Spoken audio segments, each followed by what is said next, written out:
Where's the music, bro?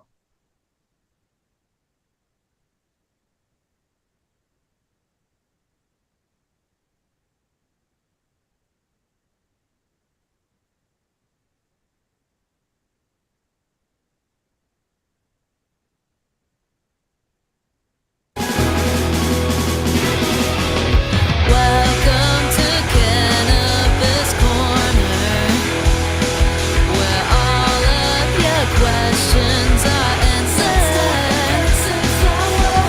Mondays at 1, they're here for you. Joe the weed guy and Farmer. Welcome to Cannabis Corner. So let's start the show.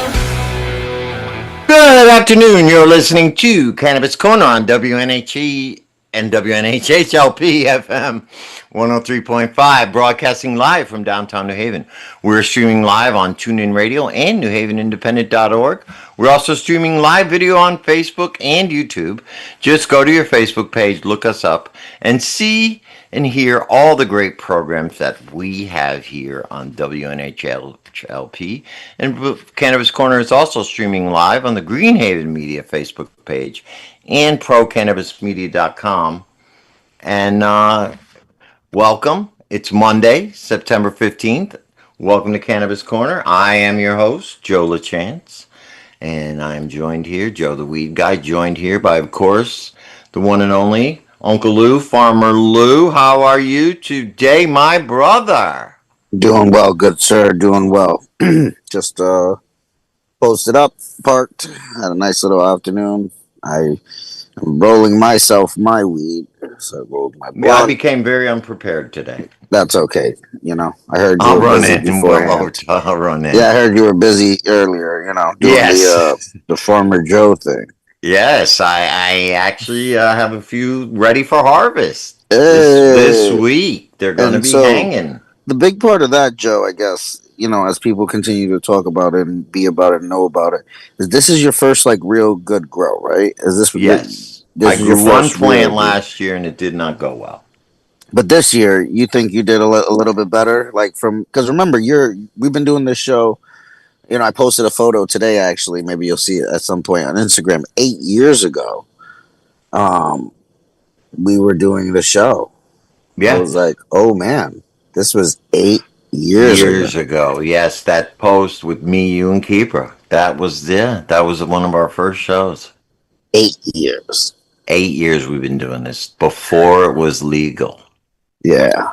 We were doing it trying to push legalization. Look, I believe that this show had an influence over that. We had politicians on.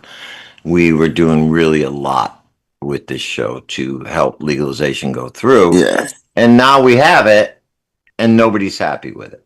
Even the people who put it in. Like You're right. us. It was tough. It's a tough, and I think we're seeing that all over the country now. People aren't happy with the way that it was going, and some burn it down concepts, some reframing.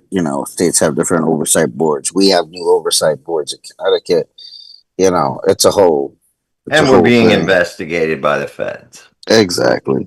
So, So there's something always going on, and Yeah, what exactly. I'm excited about though, Joe, Yes. is that plant that you got going on. The plants, realistically, I'm loving them. it comes down to we do have the right to grow, and we tell people all the time, make sure to use your home grow rights. Yep. Yep. It doesn't take a ton of electricity. You can really set up something that's small, cost effective, and still get two plants on a rotating harvest. You know what I mean? Yeah, no, I agree. This year I'm very happy with what I did, but I had good advice.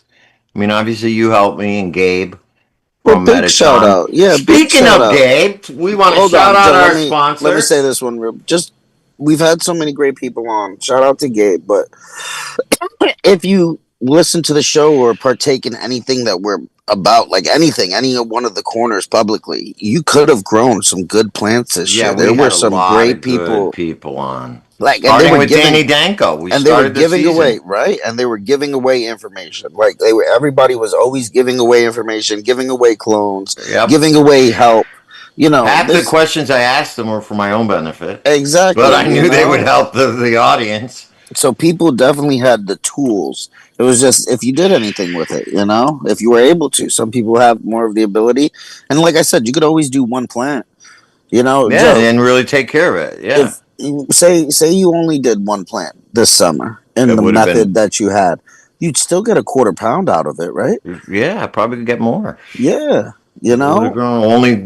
Remember, I had a certain amount of plants that was right almost at the limit. So you were that's a under lot of limit, so work that's all for that one mattered. person. That's a lot of work for one person. But I Yeah, do you have. were under the limit, and it was a lot of work, and they Yes. were nice sized plants. Yes, and it's because I put in the work and I listened to people who had done it before. Yeah, but And it I can be got done. it can be done and you can get really nice flour out of it. Like I said, this is my first time really taking it serious. You checked out my plants. Gabe has checked out my plants. They all say that I did a great job this year. I'm not patting myself on the back because I didn't It's not expect done it. yet. It's not done Right. yet It's either. not done yet either. So, but I'm really happy with what happened this year. And I think I'll do less next year, but I will do them in the same Right. way, you Right, know. right, and you'll be able to focus on them more. You'll be able to, you'll do what makes you feel comfortable when it's time for you to do it. I believe.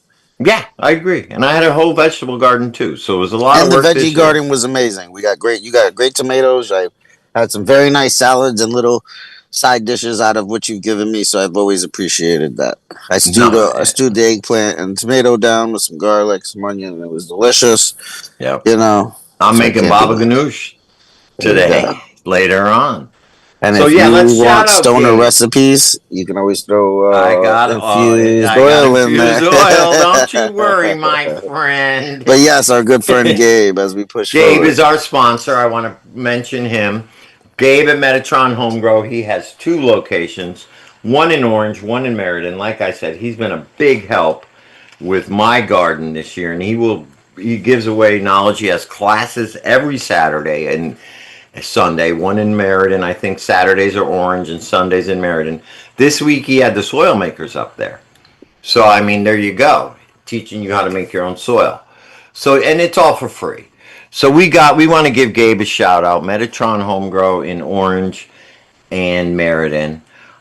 They've been great sponsors. He's going to be at the Elevate and Thrive Festival this Sunday, and he will be at the Durham Fair the next weekend. So Gabe's out and about, and he also does the Milford Farmers Market.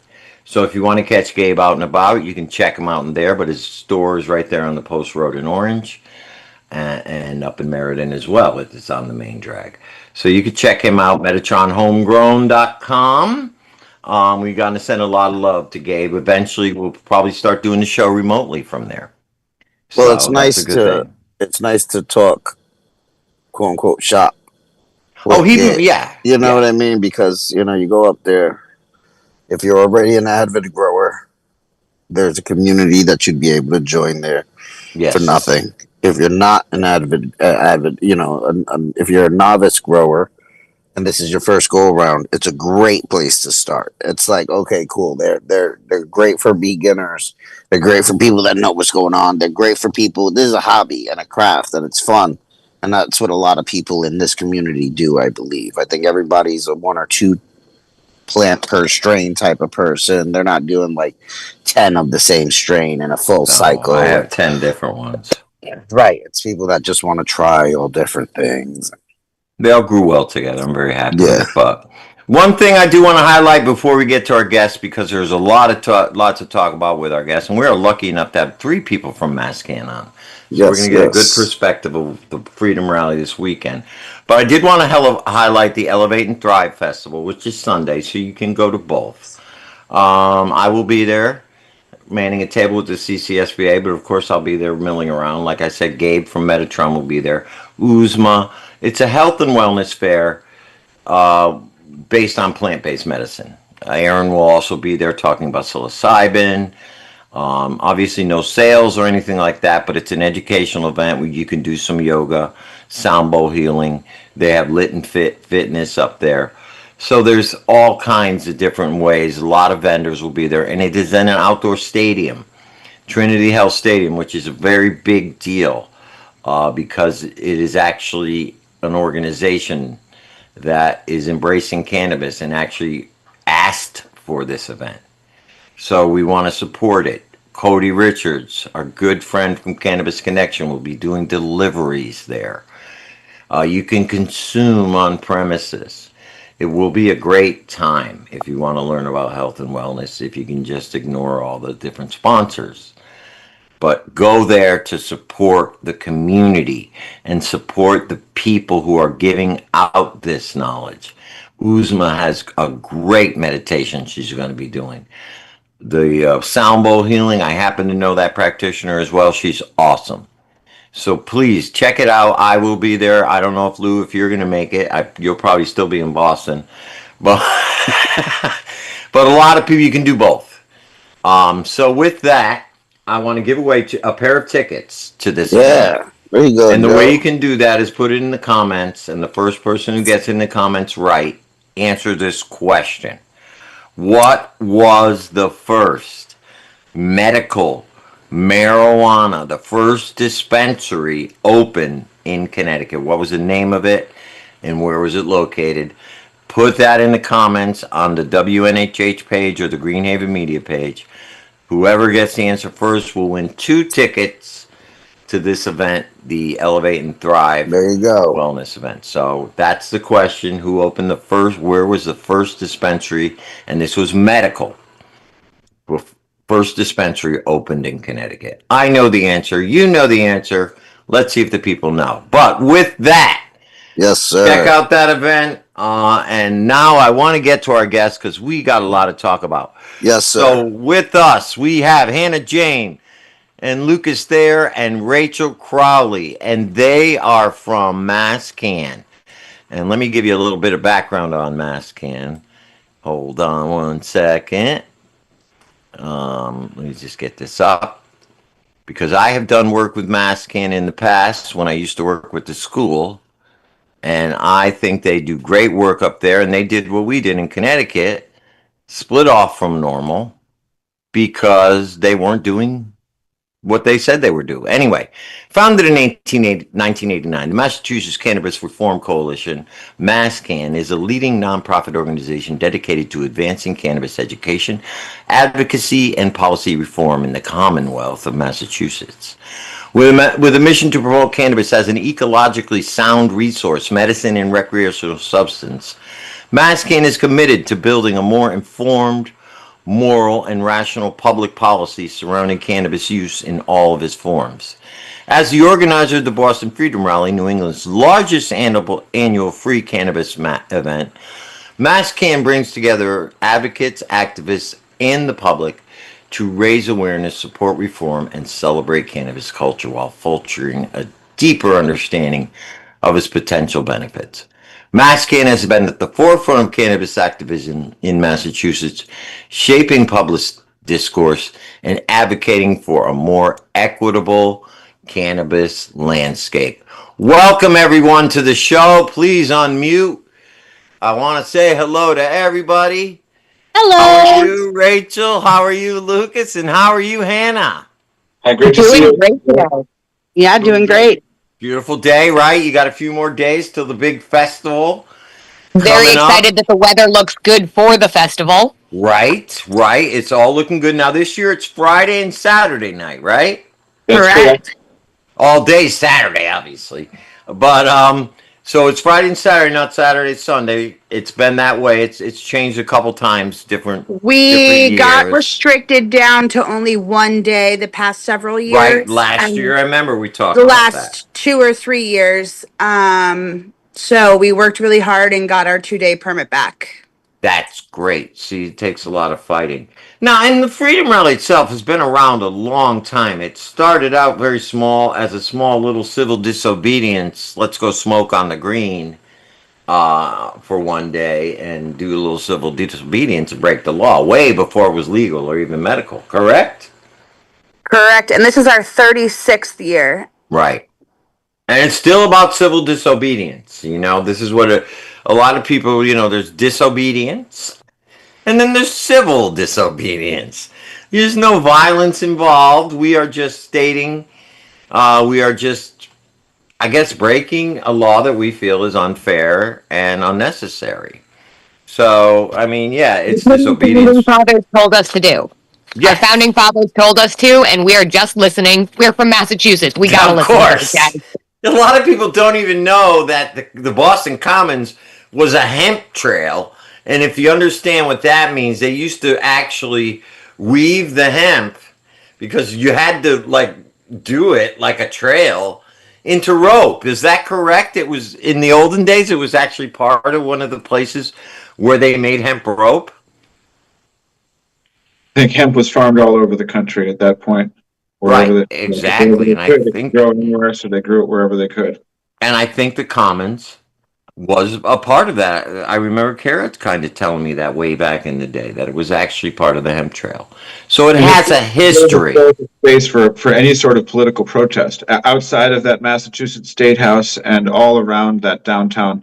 It's called the Yep, Freedom Trail because all of those historic locations along the Freedom Trail, including the Boston Common, were quintessential for the revolution of this country. The founding that's of this right. country was based on, as you mentioned, that the notion of protesting the government when they're not doing us right. And so we're continuing the tradition of the founding fathers on the same grounds that they did that sort of stuff. That's right. We've actually been given the nod from the governor last year. We got that governor's citation for 35 years of the activism that we've been doing as an organization, and including the production of the Boston Freedom Rally every year. It's actually interesting. We've had a permit every year of the rally except for the first year. So you mentioned 1989. That was the Right. year when there was no permit, and then in 1990 and onward, the organization sought and received a permit from the city of Boston. But in the olden days, in the Bill Downing days, they had to sue. They had Bill Downing on the board of directors, and they had a lawyer named Stephen Epstein who would have to sue the city of Boston for our First Amendment right to host our event. And they sued and won every time, but sometimes it was down to the wire on getting that permit, maybe even the day of the show.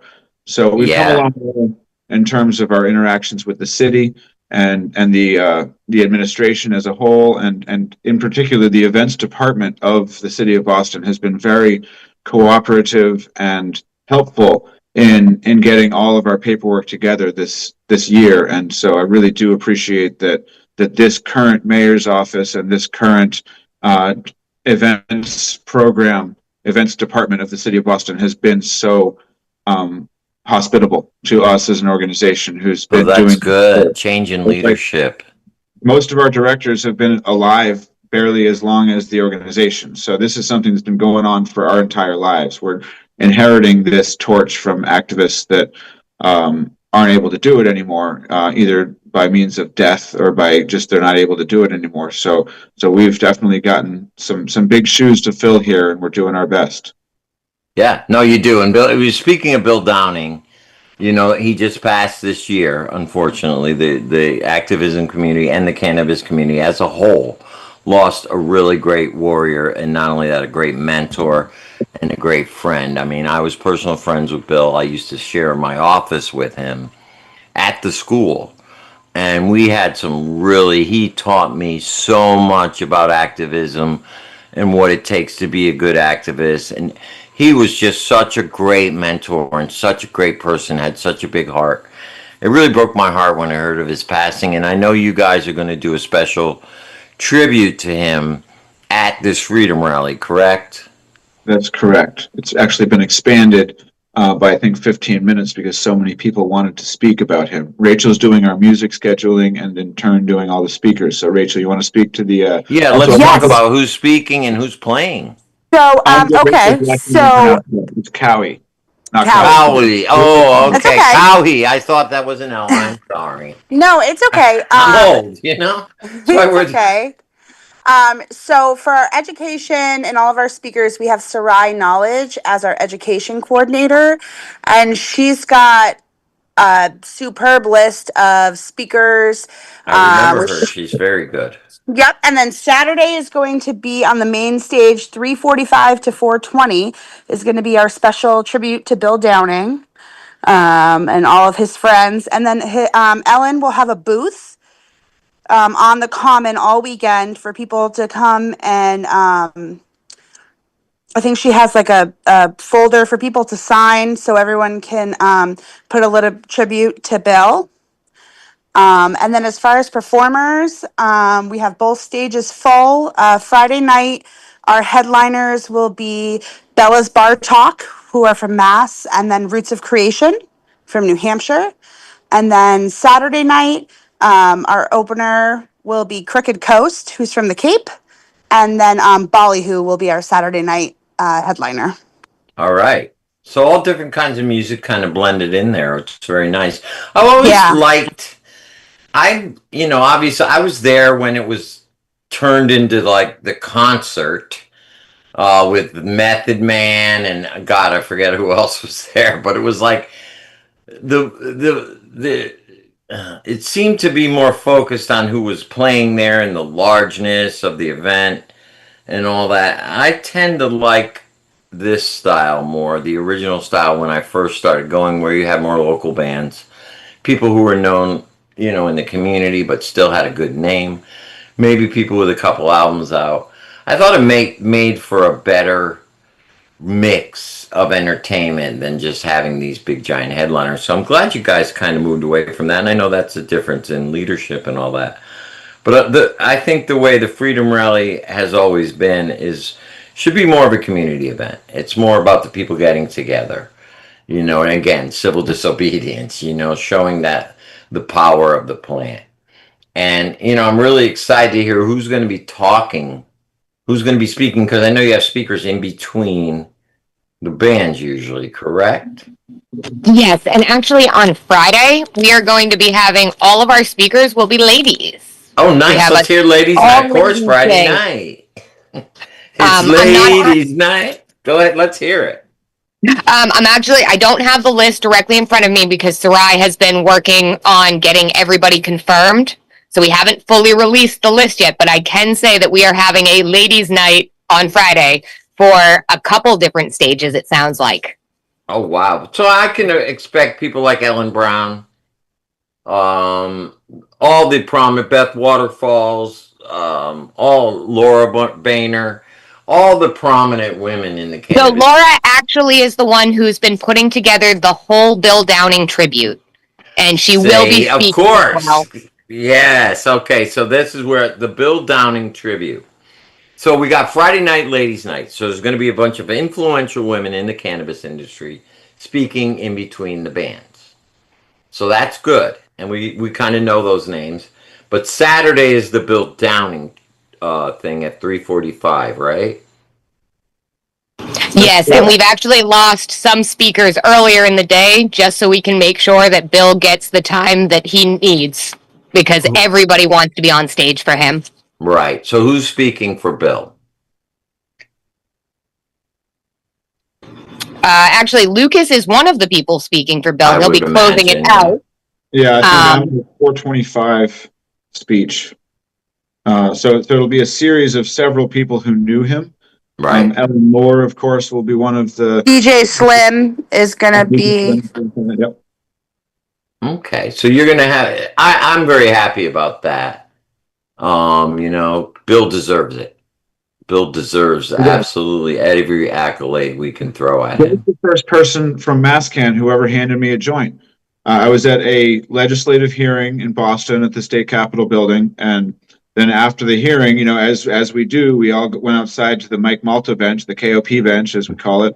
And so that's KOP for King of Pot. So everyone was out there at the KOP bench, and I didn't really know anyone in town. And I just went out there and saw the Masscan crew standing around smoking joints like they do 10, 11 years ago, something like that. And Bill Downing was the first one that handed me a joint because I needed to smoke and I didn't know anyone. And of course, anytime you deal with them, you need to smoke. This was before there were any dispensaries. I couldn't, even if I had my medical card or any sort of paperwork, I couldn't have even bought weed at a store at that point. So right. It was great to be able to meet Bill and then through Bill Masscan. And I think there's a lot of people at Masscan now that have that experience with Bill where they met him as a representative of the organization. And he was a great liaison to people that didn't know about Masscan. No, I agree. He opened my eyes. I was a guy from Connecticut working in Mass. You can imagine I wasn't that welcomed up there, but Bill really, really made me feel welcome. And like I said, he taught me so much. He gave me some hash one time that had the Afghan stamp on it, you know. I mean, he could, he just knew from all the way old school.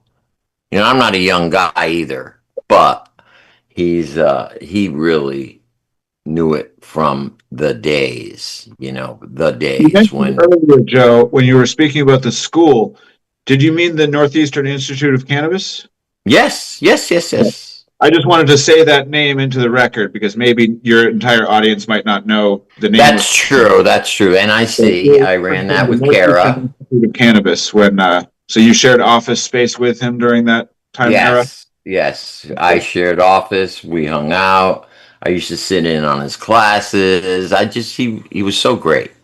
Like I said, I learned so much. I took the knowledge and went down to Connecticut and worked on legalization here. He motivated me to do that. Him and Kara, she was up there running it with me, and she was heavy into Mascan at the time. Yeah.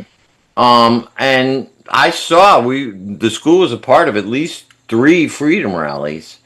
I saw what it takes. I saw the work it takes to put into that. And you guys just work your butt off, and the coordination and you don't imagine, because you were talking about the speaker stage. Well, wait, then you got the vendors, then you got the educational, you got so many components to the freedom rally. So It takes Yeah. Hannah, there you go. I want to hear from you, Hannah. Hannah, can you tell us about the ASL at Ed Village? She just I unmuted. didn't have anything to do with that at all, so I can't really speak on it at all. But I can say we did add this year to all the funness is a whole glass blowing village, essentially, where you can watch live demonstrations, learn about it, and go shopping right there. Wow. And you could probably ask them to make you a custom piece, right? I know at least I've gotten 2 custom pieces from 2 of the glass blowers that are there, so I'm sure. Yes. Yeah, I love the glass blowers. I watched So- them work so hard in front of that flame. Lou. One thing I do want to say as everybody's sharing stories and talking, like those type of reminiscing that everybody just shares creates legacy. And, I was down here in Connecticut, so I didn't have the same experiences up there. But I did have those experiences with different members, and I just give a shout out to legacy, I guess. Everybody teaches the next, because I got that experience from Lucas, probably 10 years ago. Ellen. And Ellen and Hannah, Rachel, you guys literally extended that same hand and joint to me as a new person, as you've probably done. Sounding crazy, there's probably hundreds of people that have those same stories about you guys. Mm-hmm. And it's nothing more than, they're great people. And you can't mention an apple in the Northeast, New York, Pennsylvania That's region true. at this point That's true. without everybody knowing exactly where it is. And you'll never know where you are. And a friendly face will pop up with a joint in hand, literally saying, "Don't worry about it." That is true. We've had the pleasure of having Lucas here in Connecticut a couple of times, and it's always great to see that, Lucas did give me my first table. I wouldn't have gotten quite as far without him. Well, speaking of Lucas vendors, also brought me into it too. So see, we're all part of that Bill Downing tree, because you guys are really carrying I just on wanted his to give that legacy. shout out. Yeah. Thank you, Lou. You guys are really carrying on his legacy, the whole people up there. I want to shout out Kayla. We love her. And we want to, hopefully she'll be there. We get to see her. But speaking of vendors, who's going to be there? I mean, I'm sure that place is going to be full of different vendors. Any ones we want to spotlight? Yeah, in our 21 plus area, we've got a good list of licensed operators. Applegate Flowers is one of the companies in 21 plus, of course. And then also Weed Maps is our sponsor in 21 plus area. So they'll have the Weed Maps van, and they'll be presenting their brand trying to get people to sign up for the app on their phone. And then I know a couple of social equity operators have signed up. We've got New Dia and Paper Crane Cannabis. So both of those are social equity operators, and we offered by the way, when I say offered, it's still on the table. This offer is still on the table, a 50% discount for social equity operators. So anyone in the social equity program, including Connecticut, right? Yeah, Lou, I know you're probably social equity in Connecticut, so we got a 50% discount for you in our 21 plus area if you want that. Yeah, I'm an operator in social equity up here where for cultivation and hybrid dispensary are the 2 licenses I have. So that's great. Congratulations. Yeah. So those are some of our 21 plus vendors. And I know in that general admission area, we've got several food trucks that have signed up. I think there was a Mitch's Munchies, and Rachel, you probably know a little bit more about the food vendor list. We should actually release Dean's Concessions. Sarai's company, is it Ume, I believe? Ube Cafe. That's right. Ube Cafe is going to be there serving that Ube latte. And then we're going to have an ice cream truck on Friday, I believe, as well. Ooh. So, yeah, I've always loved the selection of food. You have some pretty wild stuff up there. And We did end up. Oh, sorry, Lucas. Musicians that are performing will have their presentations as well. So if you liked the performance of any of the bands, especially those local acts, they'll probably be hanging out at their booth. So you can go and buy a T-shirt or get an album signed or whatever it is you want to do. There's definitely open access to our musicians because they'll be at their booths during the weekend. I'm sure people like Laura will be there. Yep, Laura the Healing Rose is going to be presented, and my business Fair Family Farm will be selling fruits and vegetables in the center of the common. Lovely. Lucas, talk about the farm stands that you added this year. Yeah, we added a few more farm stands too. So we added a farm stand discount, and again, this discount is still accessible. So if you own a farm business that sells fruits and vegetables, then you can apply for a $200 booth fee. Now that's like a $1,500 booth for $200 if you're a farmer, and so there are several farmers that have applied and been accepted. We've got Mountain Fire Farm, who produces maple syrup and products with hot spicy peppers grown in Vermont. And we've got Black Rabbit Farm, who grows mushrooms indoor in Western Massachusetts, not psychedelic, but just culinary. Right. Lion's mane, shiitake. Yeah, and he does stuff. A fresh presentation of that mushroom, and then also in dried form. It's like a beef jerky, almost. It tastes like a teriyaki beef jerky, only it's made of mushrooms and it's completely vegan. It's delicious. Nice. And we've got a plant vendor and a few other farm stand vendors. I think there's actually a farm from Connecticut that came up. I didn't even recognize them, but they applied for the farm vendor discount. And that's great. Yeah, we've been able to offer a variety of discounts for different types of businesses. Artists as well have been able to get a $420 booth space if you have handmade art. So we'll see a lot of artists out there and a lot of different people that have their crafts to present. And then of course the general vending fee is, ends up being glass shops and other businesses, things like that. So we'll have a diverse array of different businesses all throughout our vendor area. You always do. In the Education Village area, this year, for our first time in a long time, we've achieved an ASL interpreter company will be coming in and providing ASL interpreting services. So if you speak sign language and aren't good at hard of hearing, then that service is going to be offered for those folks in the Education Village area. So for all of those education panels, we'll have I think 2 ASL interpreters on scene at those education panels. So that'll be great as an additional service to offer. And I think we were actually required to do that. So we're finally not only doing a good thing, but complying with ADA law, federal law, so I'm pretty proud of that. We've also got a good pretty awesome up this year. And all of our contractors really have been marvelous to work with. We've got the stage company, For Life Entertainment, has provided steep discounts on their services for a few years now, and they are really stepping up to provide us with top-notch service at the lowest price possible. Same with our porta potty company, our bike rack barricades, all of the. Those are all the details that details we have to as a board, we have to make a motion and pass a motion for these estimates. And sometimes the estimates are pretty high, and then we have to work with those contractors to get them to reduce the estimates to something that the organization can afford, because we are all volunteers. We're a 501c4 nonprofit, as was mentioned earlier. So we're not actually super well funded in any of these capacities. So all of those costs do roll on to the vendors, which is why we're trying to keep those costs as low as possible.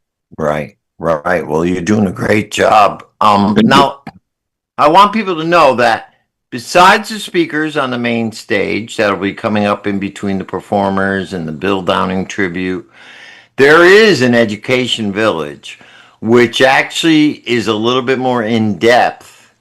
You can actually there are classes, panels, experts who will speak and answer your questions. Do any of you have any idea of some of the topics they'll be covering up there in the education village? So I know they are doing one on home grow, Okay. which I think is going to be super informative. There's going to be one on cannabis and tourism, and actually Trinity, who owns Camp Laughing Grass up in Maine, is going to be speaking on that panel.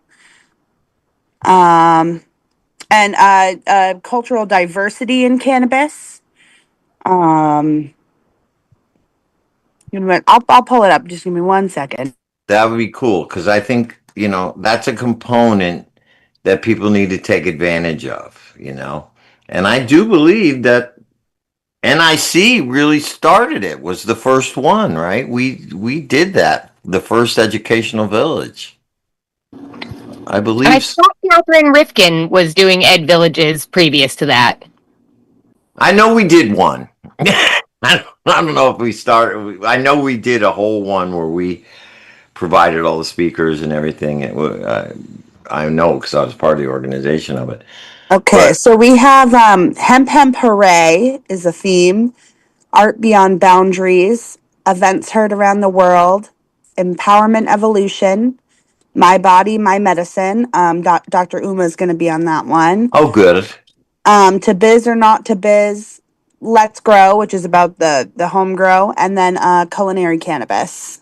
Oh, so there will be a cooking class. Very good. Yes. Probably not. I don't know. We'll find out whether it's a live demo or instruction. But see, these are the things where if you have some time, take an extra hour and go up and learn about it.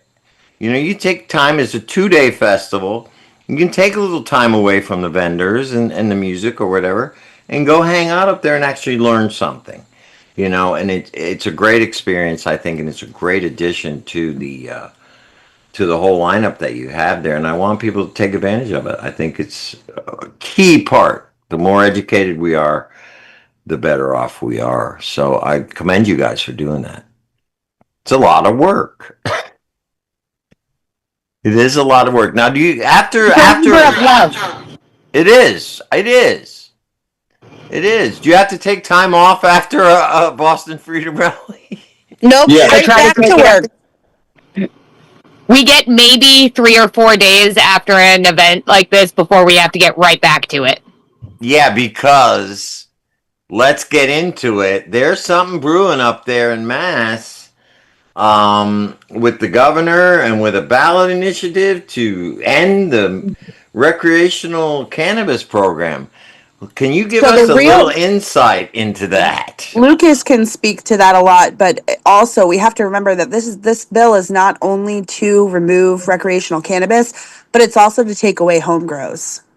Okay, so see, there's a bit of information that we didn't know. So let's hear about it, because this will affect Connecticut, because as you know, we are under federal investigation for distribution of funds and licenses. So we could have our program shut down too. Let's hear yours. All right. The ballot initiative that's in play, that's getting signatures right now. So it's not made it to the ballot yet. That's correct. It probably will. So I'll start by saying that this organization is hoping to pass a ballot initiative to get licensed cannabis sales shut down. And I think that wouldn't actually take place until 2027 or so. And it would also, as Rachel had mentioned, shut down home grow rights for adults in the Commonwealth. It would not affect medical at all. So a patient can still access medicine at a dispensary, and a patient could still grow plants at home, and a caregiver could still grow plants for their patient. So But now, who is this? It's Smart, isn't it? Or what do yeah, they call? Sam. Smart approach. This is Yeah, Sam who initiated this and brought it to the governor, Smart approach to correct? marijuana. That's who it is. Yes. So that organization has gotten the blessing of the state attorney general that their ballot initiative is legal. And now their next hurdle is to gather 75,000 signatures between now and December. They will likely be able to do that. If you have money, you can gather signatures, and they wouldn't have put forth this ballot initiative if they didn't have the funding. So I think they will very likely get those 75,000 signatures. Then the ballot initiative goes to the state legislature, who will, in my opinion, not accept the ballot initiative. If the legislature accepted the ballot initiative after that first 75K signature threshold, then it would become law. I have faith in the legislature that they will not accept the ballot initiative as is. And then that organization, Smart Approaches to Marijuana, would have to go back out to the streets and get another 15,000 signatures, which again, if they had $75,000 to go get 75,000 signatures, then they probably have another $15,000 to go get another 15,000 signatures. I don't doubt their financial capacity. So Then it has to go on the ballot, right? then it would have to go on the ballot for 2026. But I also have a lot of faith in the people of the Commonwealth of Massachusetts who, by the way, when polled, support legalization and don't want it to be overturned. Oh yeah. The person says that Massachusetts residents will vote no on this ballot initiative. Also, what I know about politics external to cannabis is that these midterm elections, these 2026 elections, will be well attended. There will be a lot of voters coming out to vote. Yes, very true. Very true. Reasons that we're not even discussing here, but those 2026 elections will have high turnout, and high turnout means that it'll be likely that the cannabis electorate will be turning out in good numbers. And so I don't anticipate the ballot initiative passing. However, we should still be doing education to encourage people to vote no on that ballot initiative if it goes right. And in addition to that, doing voter registration. So one cool thing that we're doing at the rally this year is an organization called Mass Vote. The VOTE. I remember them. Mass Vote is coming out to the rally, and they'll be setting up 1 or 2 tables to gather to get voters to register. So without any political, you could be an independent, just register. They're just trying to get voters registered. But with our 10,000 guests we anticipate this upcoming weekend, those folks being registered to vote is in the best interest of cannabis. Absolutely. Even if they only just vote on that. Yeah, even if it's just one issue, they go out to vote no on that ballot initiative, then we will have done our good deed. So instead of having the directors or our volunteers use their bandwidth to do voter registration, we've elected to have a third-party contractor they're good at doing voter registration because they do it all day, every day. They're coming in and doing voter registration in a space we've provided so that we don't have to. So I remember been able to do that. I remember when in 2016, when it first came up on the ballot, you guys were very heavily involved in getting signatures. And that was for state repeal. That was the other ballot. There were 2 ballot initiatives that year. I remember because I was volunteering for MassCan, gathering signatures, just like you said, in 2016. Right. Bay State repeal had way less signatures than the other ballot initiatives. So the campaign to regulate marijuana like alcohol ended up being the text of question 4. And I know a guy named Dick Evans did a lot of work on that. Yes. Drafting the bill for the ballot initiative of question 4. Yeah, he did. It was an imperfect beast, but he made it as good as he could. And look, it took a long time for you guys to get the whole program up there set up. And look, it has its problems now. But for a long time there, it was running very smoothly and very well. Obviously, just like everything else, certain elements crawl in that may not be the best. What precipitated Sam to specifically do this in mass? What were their reasoning behind this ballot initiative? They had to give some reasons why it would be good. What was their reasoning? I don't know that they indicated that, and I would. They were just working off of their success on squashing the psychedelic ballot earlier this year. Oh, they did, huh? See, these people, Sam, they were a big thorn in our side here in Connecticut when we tried to get legalization. They had the backing of the Republicans, and they were bringing them in as a different way to legalize. They call it smart approaches to marijuana, but it's basically prohibition, you know. It's medical only. Yeah, it's sad that they singled out, but they do it in other states too. So they really didn't. I know there's been some issues up there with testing and certain products not being compliant. Was that the reason? I'm trying to understand why they singled out Mass, because there's many other states they could do it to, and if they're successful here, which, like you said, they won't be, but just getting it on the ballot would be a win for them. I think that's why they went with Mass, not necessarily because they're going to win, but because if they can make a big splash here, they can make noise in other states where perhaps the cannabis humans are not as strong. True, and a lot of people don't realize Massachusetts and only a few other states have a ballot initiative. Otherwise, like we had here in Connecticut, the public did not vote on it. It was the legislature who decided everything. And I think you're right. If they can get this on the ballot, they can go to other states and say, look, we were able to get it on the ballot here. You can get it on the ballot, and they're going to try it. This is their test market. And for those of you who don't know, you can look them up, Smart Approaches to Marijuana.org or something like that. And I'd be curious to know if they were involved in the Texas, which just recriminalized a lot of weed. That's a good question. And they tried to do it with hemp. But I think the governor vetoed the hemp thing. And that's another thing. They're screwing with hemp up there now too, aren't they? Well, there's a lot of CBD or hemp-derived products that have some Delta-9 THC in them, such as the sodas that are in liquor stores and bars.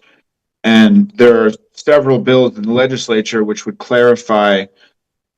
I mean, Trump's 2018 hemp farm bill really opened the floodgates for out-of-state hemp-derived THC products being sold in legal states like Massachusetts and others.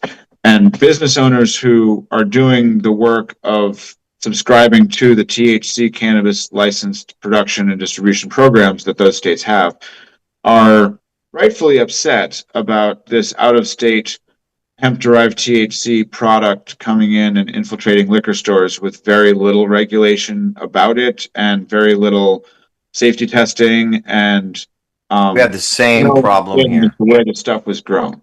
We have the same Same problem in exact. Maine as well, up here in Maine. So they gave it to liquor stores up there too. Well, it's at the Cumberland Farms. They Yeah, have a see, whole that's- cooler dedicated to it of these big name brands. Yeah, all of a sudden the liquor industry gets involved as soon as they see they can make a buck, and they have such a strong lobby. There's 3 states right here where they were able to get in and lobby and get those THC beverages to be sold in there and in bars. So the legislature is trying to clarify that, and the out-of-state hemp industry is, of course, fighting back. So it's kind of a strange push and pull between licensed cannabis advocates in state that are following their program's rules and out-of-state actors which are trying to make money off of the marketplace, and then the general public who just wants to be able to buy weed. So if you look at these hemp-derived THC products, which, by the way, they all suck. They're not healthy. Oh, they're terrible. They're not healthy. They all got sugar. They all got crap in it. You're better, yeah. I mean, a hemp plant that was grown in mass production in Colorado and then has a tiny bit of THC in it, which was chemically derived to go into it. So, like that.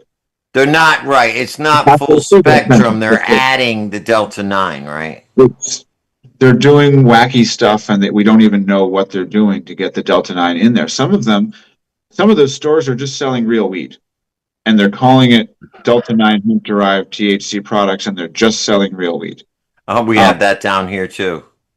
So, and Smoke that's shops, they seem to think, that they can sell weed, and it's terrible. It's horrible, horrible quality. yeah, it'd be one thing if they were selling good stuff, but these stores that aren't even licensed to do it are selling crap to tourists that don't know any better, and then Yeah. tourists are putting And something. people on the street who are, don't want to go into a dispensary, they get a better deal there, whatever. Yeah, they're not serving the public in any way, shape, or form. In these cases, I'd rather buy from a dispensary. As bad as I know yours is weed up there is better, but as bad as ours here, The prices are getting better too in our Massachusetts dispensaries. I will say, I always kept saying to the Cannabis Control Commission, as soon as you see a $10 joint in the store, then you're going to see a guy with his phone not ringing. And at this point, I think they've achieved that. The joints are $10 in the store, and the guy's phone's not ringing, and that was the whole goal of the licensed cannabis. yeah, you have a much better selection of products up there than we do. Much better presentation of your products than we do, and you have a lot more dispensaries than we do. We have about roughly 400. Of course, you're a bigger state, that makes sense. But even now, you're dealing with problems of supply and demand, too much supply, not demand. I know some dispensaries are in danger of closing up there. So, there's this happy Our medium. dispensary's closing. Yeah, there are, right? So And that's the thing. You can either under license or you can over license, I think And- that Massachusetts had it right by over licensing, as you're calling it, but then the natural market forces caused. I mean, I love Zamba. It sucks that Zamba closed, but natural market forces caused Zamba to close because there are 5 dispensaries within walking distance in central Cambridge. That's the thing, right? The same with Northampton. There was that shop in Northampton that closed, but I think there were 11 dispensaries all within a short walk of downtown Northampton. And the 11. So now you get into that liquor store range, If you have too many of a store, then one of them has to shut down. Yeah. And then hopefully the market gets to decide who has the best stuff, and those stores get to stay open. And I'm sure there's probably underserved areas, maybe upstate or whatever, that could use a dispensary that doesn't have 12 in a row. There's plenty of towns that are dispensary deserts still. Those towns really have to get on board, and I think they're the moratorium towns, though, right? Yeah, well, if they voted no on question 4 in 2016, they can have a moratorium and they can prevent cannabis stores from opening, and a lot of them do prevent cannabis stores from opening. We have that here too. They're also Well, Lucas, there's that one bill that we support as well that wants to be able to deliver, do delivery services even to towns that have a moratorium. Thank you for the reminder. Well, we do that. Yeah, we can do that here. So that would be good. That would be a step in the right direction for sure. And I do believe you guys got consumption lounges, didn't you? They've drafted regulations for consumption lounges, which are pretty good. And I spoke in testimony last Monday, I believe, to the commission about their consumption lounge license structure, which it's okay. It's not bad. It has changes that need to be made. One big change that no one likes right now is the cool down area, mandatory to be provided by the establishment. So that's a separate smoke-free room where an individual who has consumed too much cannabis can go and cool down and get less high before they leave the establishment. Yeah, it's called a bathroom. Right. Or, I mean, they're providing them with, they're requiring that the operator provide a separate, Like a little lounge area where people can just where you can hang decompress. out, but it doesn't actually, like, that won't help people. That'll actually make them feel Yeah, worse. more high. And also it'll make people feel stigmatized. So I called it the Yeah. dunce corner. If you go in there, right. You go sit in the corner, you're too high. It's a cumbersome extra cost for the operator to rent. Yeah, to do all new room. footage that has to be completely separated off with no smoke. Fans and all that, I'm sure, oh, God, yes. So, Once it's they just get into it. But unnecessary. listen, we're almost out of time. All right. So I want you guys to, whoever wants to do it, give a rundown of the times, the dates, and how people can get tickets. Well, there's no tickets, but how people can find out more about the event this weekend. Rachel, you want to do this one? Yeah. Okay. So this Friday, September 19th, doors open at 3 and we close at 8. And then this Saturday, the 20th, from noon to 8 p.m. Noon to 8 p.m. So I just get there a want to little early. It starts at high noon on Saturday. At high noon on Saturday. Let's remember that. And masscan.org. Yep, masscan.org. And we do have vendor registration booths still available. You can register your booth at 7:00 in the morning on Friday if you want. If you really want to, you could even come with cash. We will not turn you away. We want to sell you a booth space. There are booths still available, and we would be happy to sell you a booth space. Legal If business. you buy your booth the morning of, please take a screenshot so I can just see it at the vendor check-in. Thank you. And legal only, right? Consumption friendly. And we're good, right? Everybody behave themselves. My producer says we have to say bye. Thank you so much. Goodbye. We'll Thank see you. this weekend at the Freedom Rally and at Elevation Drive on Sunday. We love you guys. Like, share, subscribe. Joe the Weed Guy at Greenhaven Media. WNHHLP. We love you all. We'll see you next week. We'll see you at the Freedom Rally. And don't forget where to get your apples. Take care, everyone. We love you. In memory of Bill Downing.